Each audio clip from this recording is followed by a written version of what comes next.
जय वॉरियर्स। तो आज एक ऐसे टॉपिक का डिस्कशन करने वाला हूं जो कि बहुत सारे स्टूडेंट्स को कंफ्यूजिंग लगते हैं, बहुत सारे स्टूडेंट को चैलेंज फेस करने पड़ते हैं। वो टॉपिक आपका है reduction formula and Wallis formula. Wallis formula जहां पे एक बहुत बड़ी पार्ट है और उसी का एक सब पार्ट है रिडक्शन फॉर्मूला। लेकिन आज के वीडियो में अपन सबसे पहले डिस्कशन करेंगे रिडक्शन फॉर्मूला का। After that we will discuss Wallis formula. और ये एक ऐसा टॉपिक है जिसका क्वेश्चन जेई मेन में भी आता है और फिर डायरेक्टली जेई एडवांस में भी आता है। ये बहुत बड़ा बेनिफिट है। और किस तरीके से इस टॉपिक को बहुत आसानी से समझ सकते हैं, तो प्लीज हमारे वीडियो को इसके लिए कंप्लीट आपको देखना पड़ेगा और अपना सजेशंस कमेंट बॉक्स में देना होगा कि आपको वीडियो कैसा लगा। तो चलिए अपन वीडियो को स्टार्ट करते हैं और एक खूबसूरत सा हेडिंग डालते हैं, that is reduction formula. Reduction formula. तो रिडक्शन फॉर्मूला एक्चुअली क्या है? यह एक ऐसा फॉर्मूला है जिसमें अपन दो इंपॉर्टेंट एक्सप्रेशन का इंटीग्रेशन करना सीखते हैं। दो इंपॉर्टेंट टर्म वो कौन कौन सा है? पहला आपका आता है साइन एक्स पे पावर एन और दूसरा आपका आता है टेन एक्स पे पावर एन। इस तरीके से इसका अपन इंटीग्रेशन करना सीखते हैं और टेन एक्स पे पावर एन का इंटीग्रेशन करना सीखते हैं। तो सबसे पहले अपन इसका इंटीग्रेशन सीखेंगे, आफ्टर दैट इसका इंटीग्रेशन किस तरीके से करेंगे वो भी सीखेंगे। तो देखिए इसका इंटीग्रेशन कैसे करते हैं।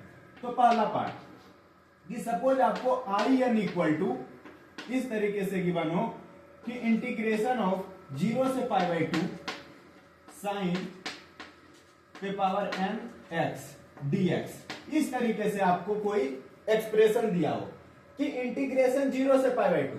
और रिडक्शन फॉर्मूला का इंपॉर्टेंट बात क्या है कि आपका लिमिट फिक्स होता है। ये जो लिमिट है 0 से पाई बाई 2 ही होना चाहिए। और यहां पर क्या है, साइन एक्स पे पावर आपका n है और dx है।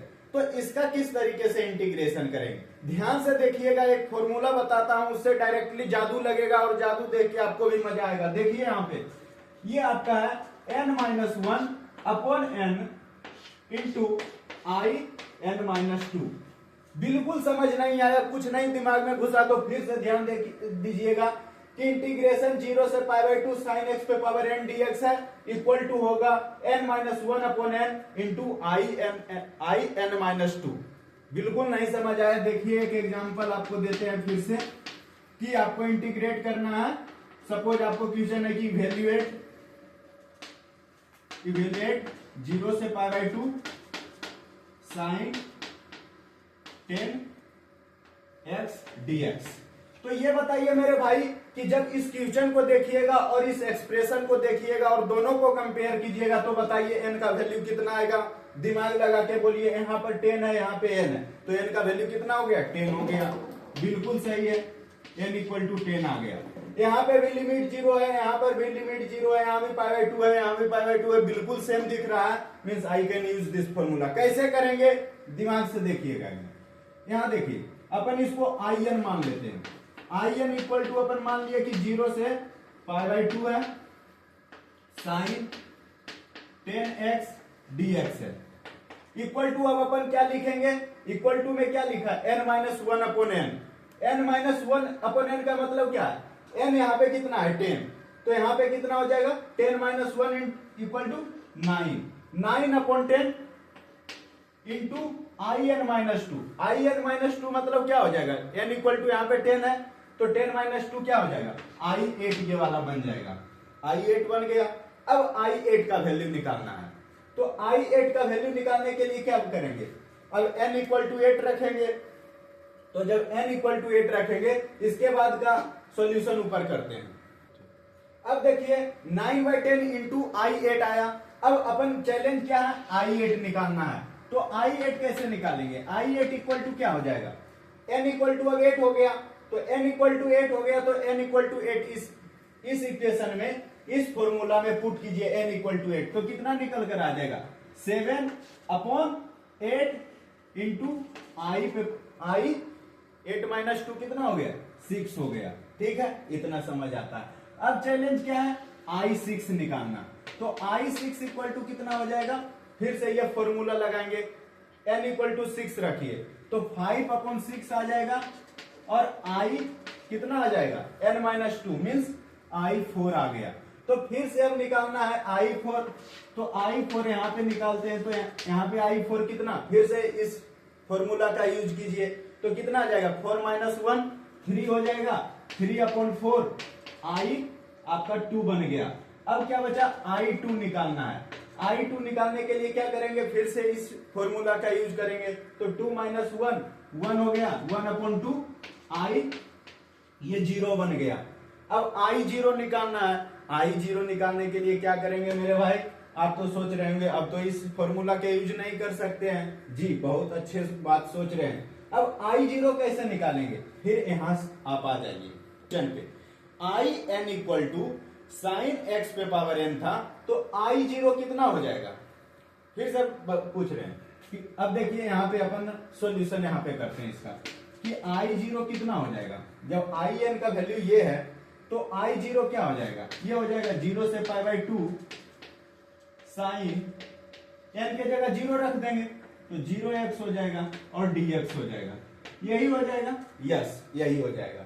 अब बताइए ये वाला एक्सप्रेशन कितना बन गया, 1dx हो जाएगा, और 1dx का वैल्यू कितना हो जाएगा, π/2 - 0 हो जाएगा, π/2 - 0, तो ये कितना बन जाएगा, π/2 बन जाएगा। मीन्स यहां से I0 का वैल्यू कितना आ गया, I0 का वैल्यू π/2 आ गया। मीन्स अपन इसको क्या लिख सकते हैं, 1/2 × π/2 लिख सकते हैं, तो ये π/2 आ गया। अब I2 का वैल्यू इसमें पुट कर देंगे, फिर इस I2 का वैल्यू पुट करने के बाद I4 आ जाएगा, I4 के वैल्यू आने के बाद I6 आ जाएगा, I6 का वैल्यू आने के बाद I8 का वैल्यू आ जाएगा, I8 का वैल्यू आने के बाद आपका I10 आ जाएगा, और अपन तो I10 ही निकालना चाह रहे थे भाई, तो उसका तो आंसर निकल गया। लेकिन प्रोसेस तो लेंदी है मेरे भाई, पूरा इसमें मैजिकल चीज चल रहा है, इसलिए अपन एक ऐसा डायरेक्ट फॉर्मूला आपको बताऊंगा जिससे दिमाग में एक बार में जादू लगे और आपका आंसर निकले। तो उस जादू को देखने के लिए बिल्कुल हो जाइए तैयार। अब देखिए किस तरीके से वो जादू लगेगा। यहाँ पे आप लिख दीजिए नोट मतलब दिमाग में रखने वाली बात, ठीक है। तो पहला नोट लिख लीजिएगा कि अगर आपको कुछ भी निकालना हो मेरे भाई, निकालना तो यही रहेगा, In = आपको 0 से π/2 रहेगा क्वेश्चन, और sin nx dx रहेगा, ठीक है। तो इसको देख लीजिएगा क्वेश्चन में जो भी n का वैल्यू है, n का वैल्यू अगर आपका ओड इवन रहेगा तब तो पहला वाला लगाइएगा, अगर n ओड रहा दो ही केस बनेगा, या तो n इवन रह सकता है या तो ओड रह सकता है। तो इवन के केस में क्या कीजिएगा, ध्यान से देखते रहिए, मजा आने वाला। n - 1/n इंटू n-2 नहीं n-3/n-2, उसके बाद n-5/n-4, इस तरीके से चलता रहेगा मेरे भाई, और लास्ट में क्या आ जाएगा, इसमें 1/2 बचेगा, ठीक है। अब क्या कीजिएगा, यहाँ पे आप अगर n इवन रहा तो लास्ट में क्या कीजिएगा, π/2 से मल्टीप्लाई कर दीजिएगा। अभी देख लिए थे n = 10 था, तो लास्ट में क्या बचा था, I0 बचा था, और I0 का वैल्यू कितना आया था, π/2 आया, इसीलिए तो π/2 यहाँ मल्टीप्लाई कर रहे हैं। तो n इवन रहेगा तो इस पैटर्न से आपको जाना है, n-1/n into n-3/n-2 into n-5/n-4, और लास्ट में π/2 से मल्टीप्लाई कर दीजिएगा, ठीक है। ये तो इवन का केस है। अब ओड के केस में क्या कीजिएगा, ओड के केस में सेम चीज कीजिएगा मेरे भाई, n-1/n जैसे ऊपर था वैसे नीचे भी चलेगा पैटर्न, n-2 हो जाएगा, n-5/n-4 हो जाएगा, और इस तरीके से चलता रहेगा, और लास्ट में इसमें बचेगा आपका 2/3 बचेगा, आप देख लीजिएगा करके, और लास्ट में आपका इसमें मल्टीप्लाई होगा मेरे भाई 1 होगा मल्टीप्लाई। इसका भी रीजन बता देंगे आपको, कहिए कैसे, जब रहेगा ओड, इसमें जब ओड रहेगा तो जानते हैं लास्ट में आपका एक्सप्रेशन क्या बचेगा, I1 बचेगा। इसमें ओड के केस में लास्ट वाला एक्सप्रेशन I1 बचेगा, और I1 को अपन क्या लिखेंगे, ऊपर के अकॉर्डिंग, ऊपर के एक्सप्रेशन के अकॉर्डिंग क्या लिखेंगे, साइन क्या लिखेंगे, x लिखेंगे, dx लिखेंगे, यही लिखेंगे। अब बताइए इसका इंटीग्रेशन क्या होता है, cos x होता है, तो cos x हो गया, और लिमिट क्या लगाएंगे, 0 से π/2 लगाएंगे, यही तो लगाएंगे मेरे भाई। अब बताइए cos π/2 इसका क्या हो गया, sin x dx का इंटीग्रेशन कितना होता है, माइनस cos x dx ने होता है, माइनस cos x dx, तो ये कितना हो गया, माइनस cos π/2 हो जाएगा, और माइनस cos 0, तो कितना आ जाएगा, cos π/2 तो ये 0 हो गया, और minus minus plus cos 0, cos 0 कितना हो जाएगा, 1 हो जाएगा, इसीलिए तो लास्ट में 1 मल्टीप्लाई किया। तो आया वो ट्रिक समझ, जो जादू वाला ट्रिक था, इसमें 1 मल्टीप्लाई क्यों किए और इसमें π/2 क्यों मल्टीप्लाई किए, समझ आ गया होगा। और एक जादू देख लीजिए, वो जादू बहुत दूसरा जादू भी देख लीजिए, इसको लिखिए 2 नंबर, इसमें क्या है, 0 से π/2 है, और आपका है साइन nx dx रहता है, जो अभी आपके साथ डिस्कस कर रहे थे बार बार in कर करके। अब इसी को अपन क्या लिख सकते हैं भाई, इसको तो अपन ये भी लिख सकते हैं कि 0 से π/2 cos nx dx भी लिख सकते हैं। किस तरीके से ये वाला लिखे, king's property, x equal to a plus b minus x से रिप्लेस करेंगे तब तो यही ना आएगा भाई। तो आई होप आपको ये समझ आ गया होगा। अब देखिए एक खूबसूरत सा क्वेश्चन आपको कराते हैं जिससे और आपका कॉन्सेप्ट क्लियर हो। आपको एक क्वेश्चन देते हैं और आप उसको खुद से कीजिएगा और देखिएगा कि आपको समझ आया या फिर नहीं आया। देखिए क्वेश्चन क्या है, क्वेश्चन ये है कि इवेल्युएट 0 से π/8 है, cos 5 4 थीटा है और यहाँ पे d थीटा है, ठीक है। ये आपका क्वेश्चन है। अब कैसे सॉल्व करेंगे इसको, अभी तो आपके दिमाग में ये कचड़ा चल रहा होगा कि आप तो अभी जितना फॉर्मूला बताए उसमें 0 से π/2 लिमिट था, इसमें तो π/8 है, लेकिन भाई उसके साथ तो और कुछ चेंज है कि यहाँ पे 4 थीटा है। तो कुछ दिमाग लगाइए, तो यहाँ पे आप 4 थीटा को अगर सब्स्टिट्यूट कर देते हैं तो कुछ बात बनेगी। तो सपोज अपन यहाँ पे 4 थीटा को अगर अपन t अज्यूम कर लेते हैं, तो 4 थीटा को t अज्यूम करेंगे तब तो लिमिट आपका क्या बन जाएगा, t/2 अपने आप आ जाएगा सब्स्टिट्यूशन से। यहां से क्या लिखेंगे, 4d theta equal to dt, दोनों साइड डिफरेंशिएट करेंगे। तो अब बताइए यहां से d थीटा आप क्या लिखिएगा, d थीटा को आप dt/4 लिखिएगा। उसके बाद आप क्या कीजिएगा, यहाँ पे आइए, यहाँ पे आने के बाद क्या बन जाएगा, 0 से π/2 इंटीग्रेशन लिमिट हो जाएगा, क्योंकि अपन 4 थीटा को t अज्यूम किए थे। तो 4 इंटू π/8 जब होगा तो π/2 ही बचेगा, तो लिमिट अब कितना बच गया, π/2 बच गया। अब cos 5 और यहाँ 4 थीटा के बदले क्या लिखेंगे, t लिखेंगे, ठीक है। और d थीटा के बदले क्या लिखेंगे, dt/4 लिखेंगे, तो dt/4 लिख दिए। इतना बात समझ आता है, यस इतना बात समझ आ गया। अब इसको क्या लिखेंगे, 1/4 और 0 से π/2 cos 5t dt, ये इतना बन गया। अब मैं आपको फॉर्मूला क्या बताया था कि इस तरीके का इंटीग्रेशन है। तो सबसे पहले देखिए n का वैल्यू यहाँ पे क्या है, 5 है, n का वैल्यू कितना है, 5 है। अब 5 आपका क्या है, ओड नंबर है, तो आप ओड नंबर वाला फॉर्मूला लगाइएगा। फॉर्मूला क्या था, n-1 upon n into n-3 upon n-2, और लास्ट में कितना से मल्टीप्लाई करना पड़ता था ओड के केस में, 2/3 और इंटू 1 आ जाता था, 1 से मल्टीप्लाई करना पड़ता था ओड के केस में। तो n का वैल्यू 5 है, तो पुट करते जाइए, तो 5 - 1 कितना हो जाएगा, 4/5 अपॉन इंटू 2/3 इंटू 1 हो गया। तो ये चीज, इसका वैल्यू कितना आ जाता है, डायरेक्टली रिडक्शन फॉर्मूला से, यही तो जादू है रिडक्शन फॉर्मूला का, कि ये आ जाता है कितना 1/4 और इसके बदले ये पूरा इसका वैल्यू क्या आ गया, ये वाला आ गया कि 4/5 इंटू 2/3 इंटू 1। अब देखिए कितना बच गया 2/15। यही इसका आंसर है, 2/15 is the correct answer of this question. अब देखिए अब 10 वाले फॉर्मूला का डिस्कशन करते हैं। दूसरा रिडक्शन फॉर्मूला देखिए क्या रहता है, ध्यान से देखिएगा, नजर हटी और दुर्घटना घटी, ध्यान से देखते रहिए आप लोग।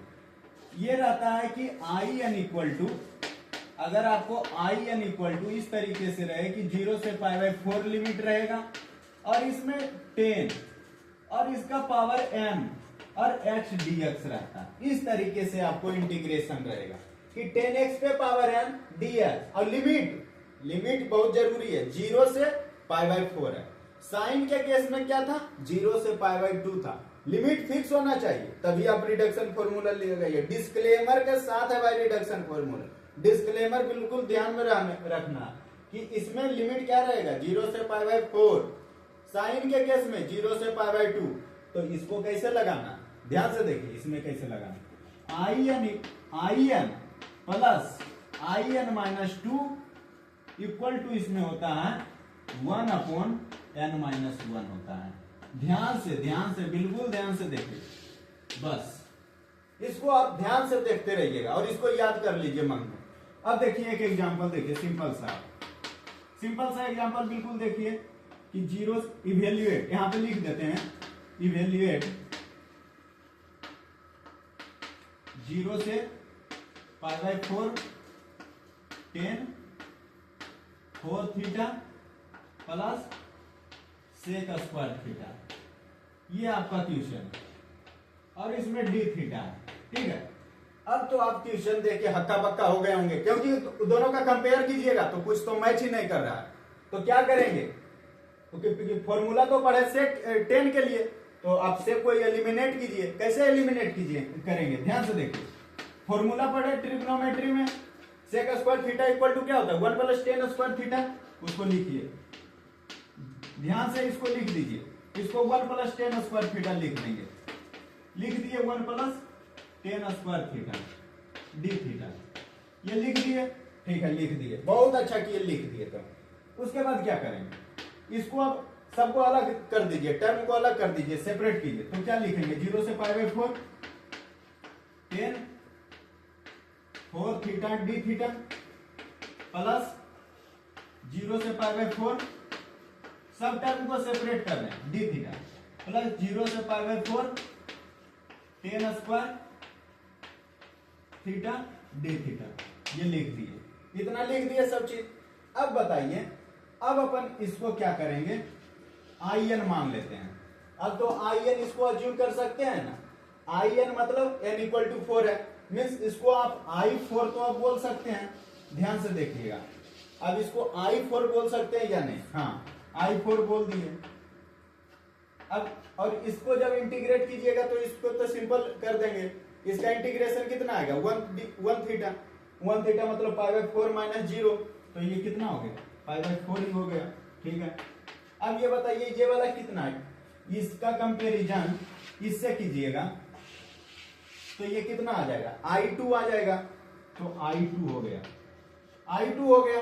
और ध्यान से देखिए अब क्या बना I4 प्लस I2 प्लस π/4। ये बताइए ये दोनों मिलाकर आपको क्या लिखना है, इसको और इसको मिलाकर। यहां इस फॉर्मूले में देखिए, अगर n = 4 रख देंगे तो ये I4 बन जाएगा प्लस I2, और इस दोनों का वैल्यू मिलाकर कितना आ जाएगा 1/n-1, 1/n-1। n = इसमें कितना रखेंगे, n = इसमें 4 रख रहे, तो इसका वैल्यू कितना आ जाएगा मेरे भाई 1/4 - 1 मीन्स 1/3, मीन्स इस दोनों का वैल्यू कितना हो गया 1/3, मीन्स ओवरऑल इसका आंसर 1/3 प्लस π/4 आ गया। This is the correct answer of this question, ये आपका आंसर है इस क्वेश्चन का।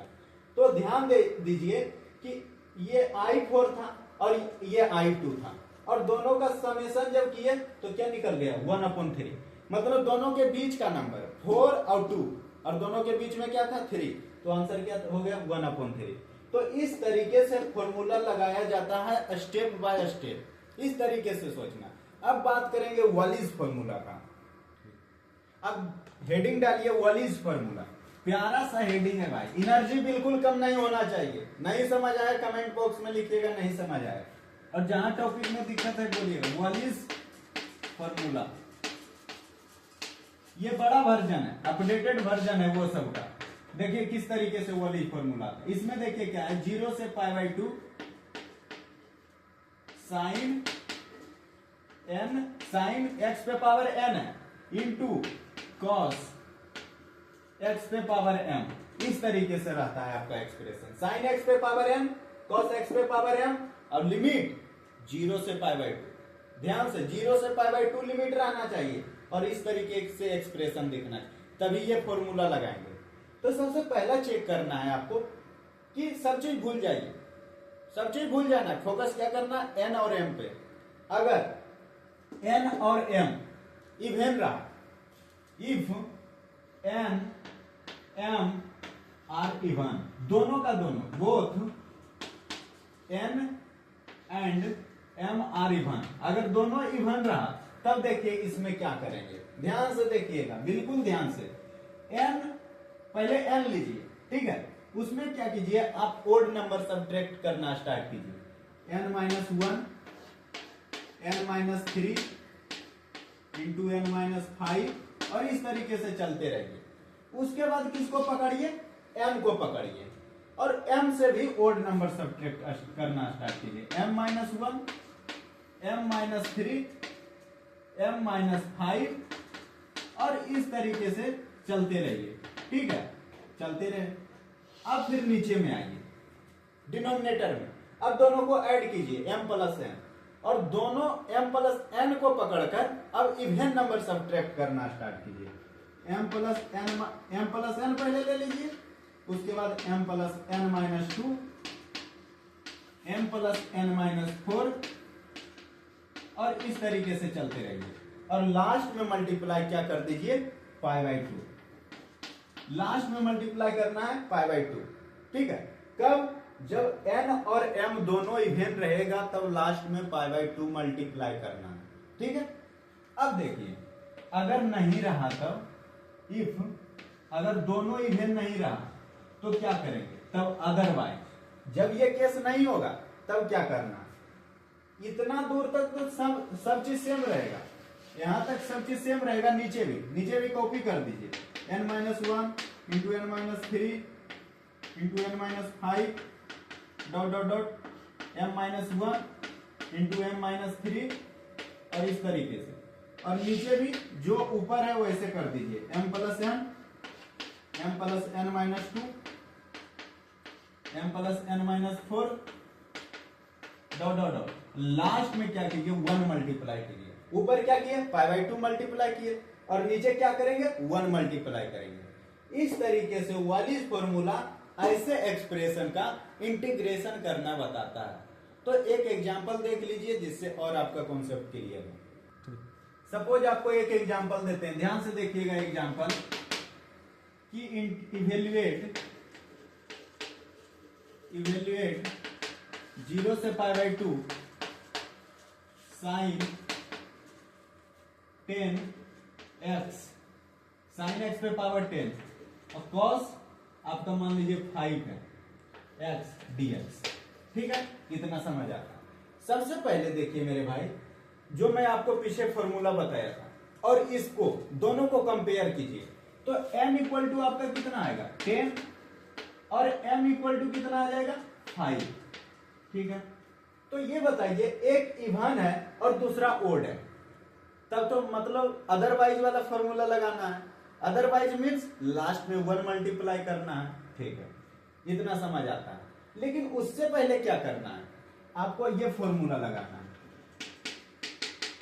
n-1, n को पहले पकड़िए, n को पकड़ लिए, n-1, n-3 dot dot dot, और m-1, m-3 dot dot dot, इस तरीके से चलते रहेंगे। और नीचे में क्या करेंगे m plus n into m plus n minus 2, मतलब नीचे में इवन को सब्ट्रैक्ट कर रहे हैं और लास्ट में 1 मल्टीप्लाई कर देंगे, ठीक है। तो यहाँ पे n का वैल्यू 10 है, तो 10 पुट कीजिए, 10 माइनस 1 9, 10 माइनस 3 7, इस मीन्स अब आएगा 5, फिर आएगा 3, इस तरीके से यहां तक जाएंगे और फिर m के पास अब आइए, m माइनस 1, 5 माइनस 1 कितना हो जाएगा 4, 4 माइनस फिर ये कितना हो जाएगा 2 हो जाएगा, ठीक है। अब नीचे में क्या आएगा m प्लस n कितना हो गया 15, m plus n minus 2 means 15 में से 2 सब्ट्रैक्ट करेंगे 13, फिर क्या आ जाएगा 11, फिर क्या आ जाएगा 9, फिर 7 5 3 और लास्ट में क्या करना है 1 से मल्टीप्लाई कर देना। अब जो भी इसका वैल्यू आएगा वही इसका करेक्ट आंसर होगा।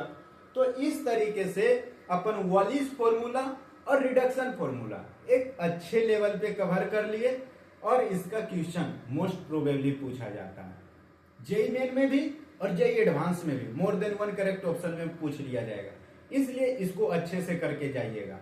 और मैं अपना बेस्ट दिया और आपको समझाया। अगर आपको समझ नहीं आता है, किसी कॉन्सेप्ट में दिक्कत है, कहीं पे डाउट आ जाता है, तो कमेंट बॉक्स में आप इसके लिए फ्री हैं कि आप अपना डाउट पूछ सकते हैं। Thank you for watching my video and all the best.